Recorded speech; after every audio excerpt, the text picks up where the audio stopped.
I always knew that my mom's white and my dad's black.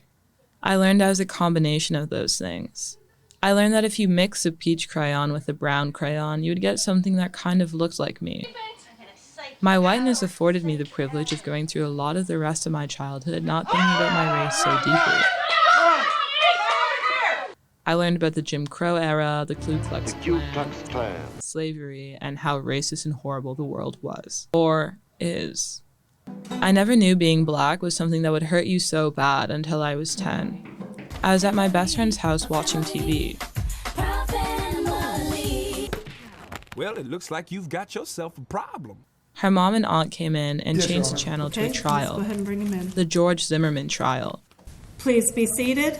Our making of friendship bracelets was stopped as we were told to be quiet. I've never been in a room so quiet until it wasn't. State of Florida versus George Zimmerman. Verdict: we, the jury, find George Zimmerman not guilty. We were at the end of our rope. I wanted my son to understand. I remember when the words acquitted blared out of her basement surround sound system. I remember her mom and auntie collapsing to the ground with tears pouring down their faces. I never saw somebody that defeated. I didn't know why they were so sad. I didn't know who George Zimmerman is. I didn't know who Trayvon Martin was. And I wanted justice. He saw his death coming.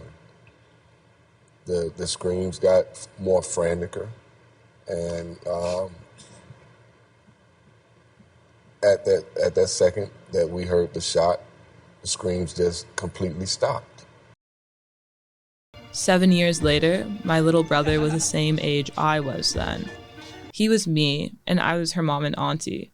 We saw the George Floyd video playing on the news. Good evening, everyone. Officials in Minneapolis hoping for calm tonight after a former police officer was charged with murder and manslaughter in the death of George Floyd. He asked me why people that look like my dad get killed for no reason. I didn't know what to say. I didn't know how to protect him from feeling how I do now. I was still trying to wrap my head around the fact that the gun used to kill Trayvon Martin was auctioned off for hundreds of thousands. Wondering how many lives it would take, hundreds or thousands. That could be my father, that could be my brother, that could be me. Most of my life, I wasn't grown enough to know. Not grown enough to listen to the stories my grandmother would tell my older cousins. Not grown enough to know why certain people didn't come around anymore. Not grown enough to watch late-night television. Not grown enough to know why it hurts so bad. Not grown enough to know the privilege I have. Grown enough to outlive Tamir Rice. Grown enough to outlive Ma'Khia Bryant. Grown enough to watch a woman from the same lineage as me be brutalized by police. A new investigation is being launched in the death of a Toronto woman who fell from a High Park high-rise while Toronto police were inside the unit. I didn't know where I came from. I only knew fragments passed down from stories I heard eavesdropping on adult conversations under the dining room table. Until one day I found out, and I was grown enough to know. My great-great-great-grandfather was enslaved on the Green Hill Plantation in Virginia. He went on to live in Nova Scotia as a free man. Nova Scotia is where I'm from.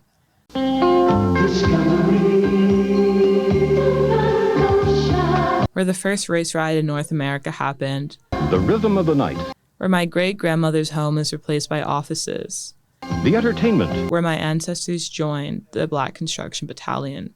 And excitement. Where the condos and artisanal breweries replace historic Black communities. It's all yours in Nova Scotia.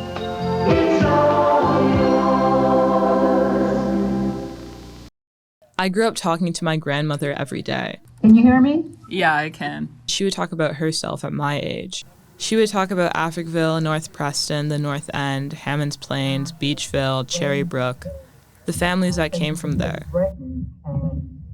There's many names. There's North Preston, East Preston, there's Hammonds Plains. She would tell me about her father. When he came from Jamaica to Canada and met her, he would have been on a cargo ship, and he wouldn't have been paid much on that. But she would tell me about when he came to Nova Scotia and saw my great-grandmother on a Halifax pier. He simply never wanted to get back on the boat. By the place you meet them, but more to the character that's in their heart. And my dad had a very, very good heart. They met and they married within 3 months. And they stayed married, except for my dad, unfortunately died when I was 16. She told me how in love they were. Her parents had planned a big wedding for her at the church, and she didn't want it. She wanted to get married in the house, simple wedding. I love the fact that she got married in the color that she wanted, which was a beautiful blue taffeted dress, and she carried yellow roses.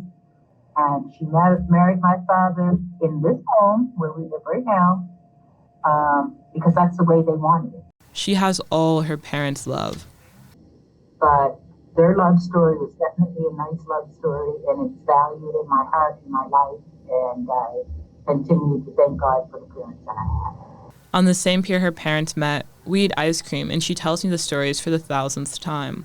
But I would listen to them a million more.